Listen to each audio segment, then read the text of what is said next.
Doctor Shashi Singh आप सबका अपने यूट्यूब चैनल संस्कृत ज्ञानोदय में स्वागत करती हूँ। तो हेलो बच्चों, मैं आज आप लोगों के लिए लेकर के आई हूँ आत्मन शब्द रूप। नकारांत पुल्लिंग शब्द है ये TGT, PGT, LT grade, MP वर्ग 2 सभी परीक्षाओं में आएंगे। यहाँ तक कि बीएड के एंट्रेंस एग्जाम में शब्द रूप आते हैं। ठीक है, शब्द रूप के मैं ये नहीं कह रही हूँ कि आत्मा शब्द रूप ही आएगा, लेकिन हाँ ये जरूर कह सकती हूँ कि शब्द रूप में राम का भी आ सकता है, इकारांत पुल्लिंग का आ सकता है, इकारांत नपुंसकलिंग, आकारांत स्त्रीलिंग, और ऐसे तमाम जो शब्द रूप हैं।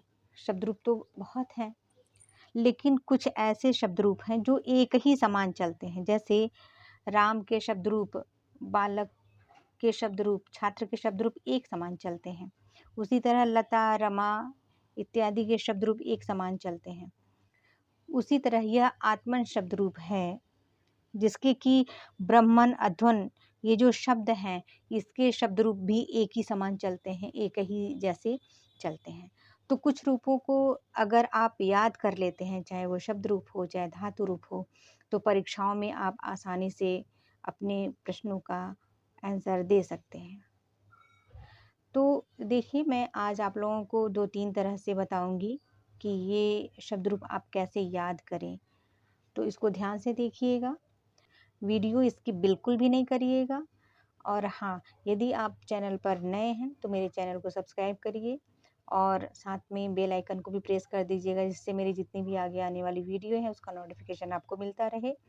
वीडियो को अपने दोस्तों में शेयर कर दीजिएगा, जिससे कि उनको भी इस वीडियो का लाभ मिल सके और वो भी अपनी परीक्षाओं की तैयारी कर सकें। कमेंट में भी आप हमको ज़रूर बताइएगा कि ये वीडियो आपको कैसा लगा और आपको पढ़ने के लिए और मैटर क्या चाहिए, ये आप हमें कमेंट में बता सकते हैं। तो देखिए, अब हम क्लास स्टार्ट करते हैं। देखिए, ये शब्द रूप जो आत्मा शब्द रूप है, इसको कैसे याद करते हैं। इसके याद करने के 2-3 तरीके हैं, मैं पहले समझा दे रही हूँ। पहले मैं प्रत्येक विभक्ति के तीनों वचनों को एक साथ याद करवाती हूँ। ठीक है, जैसे आत्मा, आत्मानौ, आत्मानः, आत्मानम्, आत्मानौ, आत्मनः, आत्मना, आत्मभ्याम, आत्मभिः, आत्मने, आत्मभ्याम, आत्मभ्यः, आत्मनः, आत्मभ्याम, आत्मभ्यः, आत्मनः, आत्मनोः, आत्मनाम्, आत्मनि, आत्मनोः, आत्मसु। हे आत्मन, हे आत्मानौ, हे आत्मानः। फिर से देखिए, आत्मा, आत्मानौ, आत्मानः, आत्मानम्, आत्मानौ, आत्मनः, आत्मना, आत्मभ्याम, आत्मभिः, आत्मने, आत्मभ्याम, आत्मभ्यः, आत्मनः, आत्मभ्याम, आत्मभ्यः, आत्मनः, आत्मनोः, आत्मनाम्, आत्मनि, आत्मनोः, आत्मसु। हे आत्मन, हे आत्मानौ, हे आत्मानः।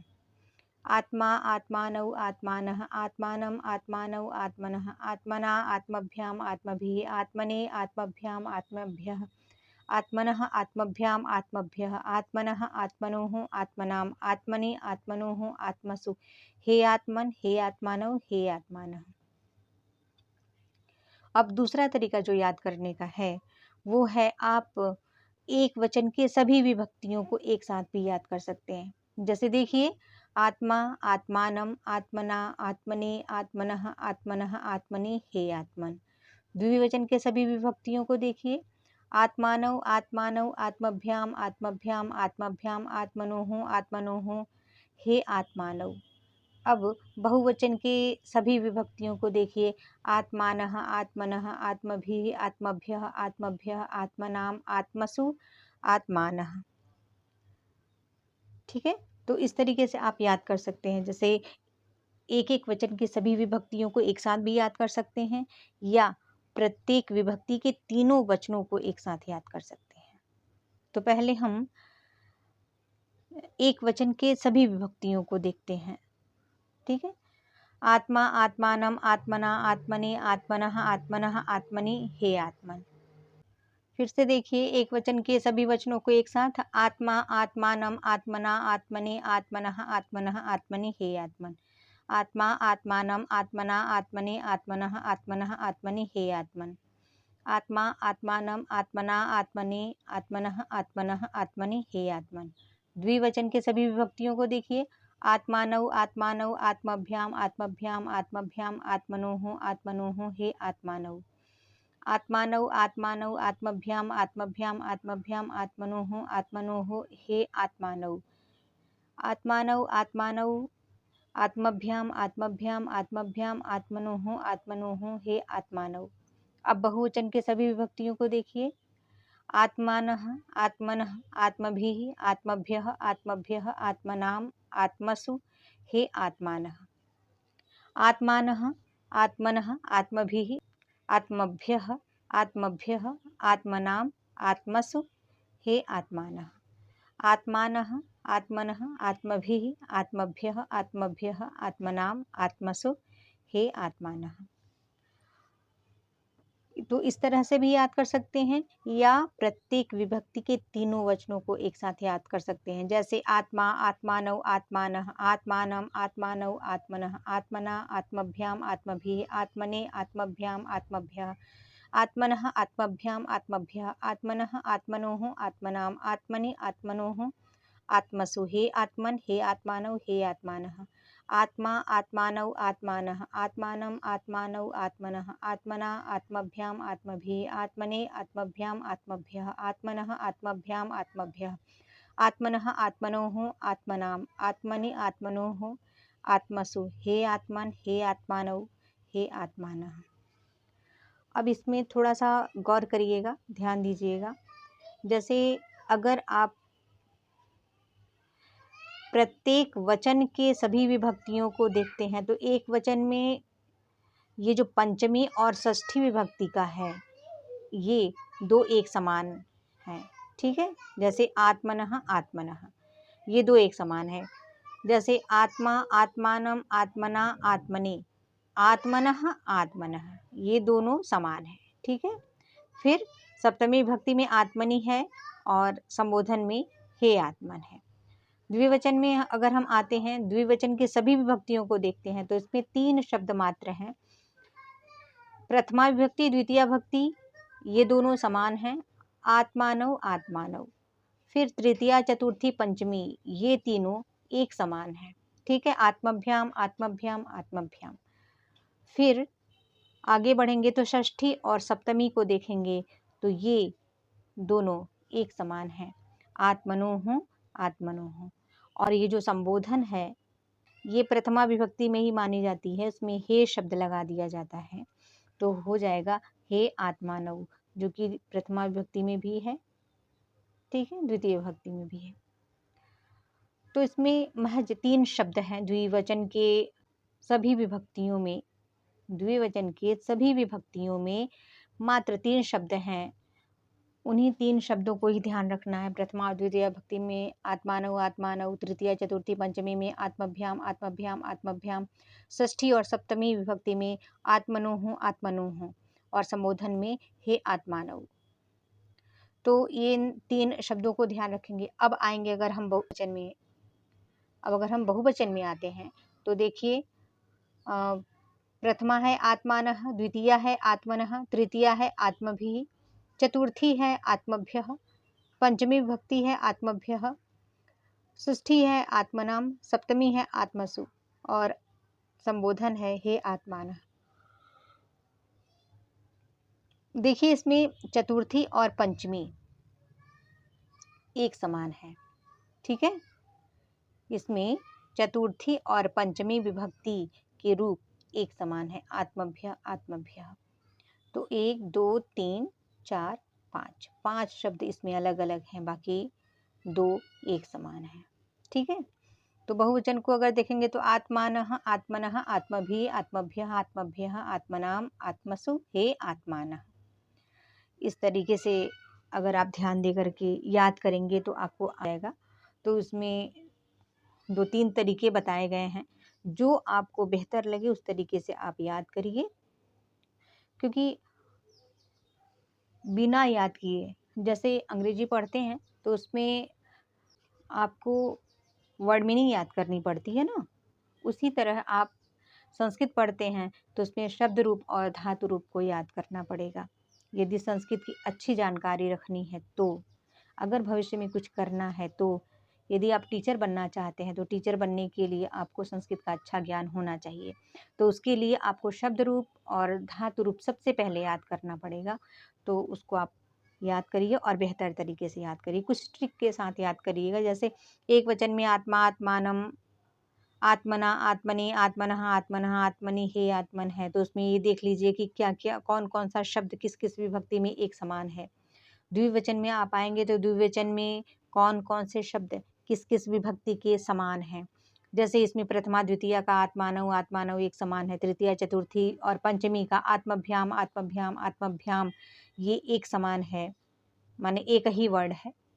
और षष्ठी सप्तमी का द्विवचन देखिए आत्मनुः, आत्मनुः, ये भी दोनों समान वर्ड है। ठीक है, तो इस तरीके से थोड़ा सा ध्यान दे करके पढ़ेंगे। और बहुवचन में आप आएंगे तो देखिएगा आत्मानः, आत्मनः, आत्मभिः, आत्मभ्यः, आत्मभ्य, ये दो शब्द चतुर्थी और पंचमी के समान हैं। इसको अगर आप ध्यान देंगे तो ये दोनों समान शब्द है, बाकी अलग है, थोड़ा सा अंतर है, उसको आप समझ सकते हैं। आत्मानः, आत्मनः, आत्मभिः, आत्मभ्यः, आत्मभ्यः, आत्मनाम, आत्मसु। तो ये आप ध्यान दे करके याद रखिएगा, याद कर लीजिएगा इसको। और एक चीज और याद रखिएगा, जैसे इसमें आत्मा या आत्मन शब्द ये नकारांत पुल्लिंग शब्द है। जैसे यहाँ देखिए आत्मन, ये नकारांत न से अंत होने वाला शब्द है, आत्मा शब्द रूप जो चलता है। या आपको याद कभी कभी देखिए इसको,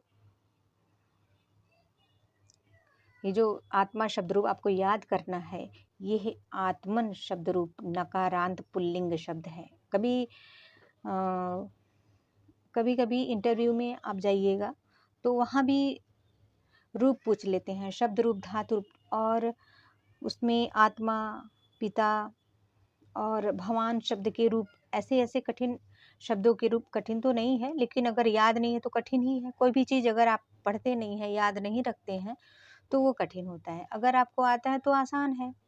तो कुछ ऐसे शब्द रूप जिनको कि हम लोग इग्नोर कर देते हैं, कभी याद नहीं रखते हैं, तो इंटरव्यू में आप जब आप जाएंगे तो उसमें पूछ देंगे कि आत्मा शब्द रूप आप सुनाइए पूरा, या तो ये पूछ देंगे कि आत्मा शब्द रूप का चतुर्थी बहुवचन क्या होगा या षष्ठी बहुवचन क्या होगा। तो ये आपको याद होना चाहिए। कभी कभी अक्सर करके तो यही किसी भी रूप का एक वचन का सब जो सभी रूप हैं अलग अलग हैं, उसी में से पूछते हैं। मान लीजिए पूछ दिया कि आत्मा शब्द रूप का सप्तमी एक वचन क्या है, ठीक है, तो याद होना चाहिए आत्मनि, आत्मनि शब्द। और परीक्षाओं में भी पूछ देता है, तो इसलिए आपको ये शब्द रूप, धातु रूप याद करने चाहिए। देख रहे हैं जैसे एलटी ग्रेड है, एमपी, टीजीटी, पीजीटी, बीएड के एंट्रेंस एग्जाम में भी शब्द रूप को पूछता है। एक ही पूछेगा, किसी शब्द रूप भी पूछ देता है, धातु रूप भी पूछ देता है। जैसे कि धातु रूप में पूछेगा लकार पूछता है, और प्रथम मध्यम उत्तम पुरुष का एक वचन बहुवचन कोई भी पूछ देगा बीच से। उसी तरह शब्द रूप में भी वही चीजें होती हैं कि वो बीच से पूछ देगा कि क्या होना चाहिए। कोई भी एक विभक्ति का बहुवचन, एक वचन, द्विवचन कुछ भी पूछ सकता है। तो इसलिए आपको बेहतर तरीके से याद रखना चाहिए। और हाँ, ये मैं बताने वाली थी कि ये जो आत्मा शब्द है, इसमें कितने वर्ड, कितने शब्दों में म में आकार है।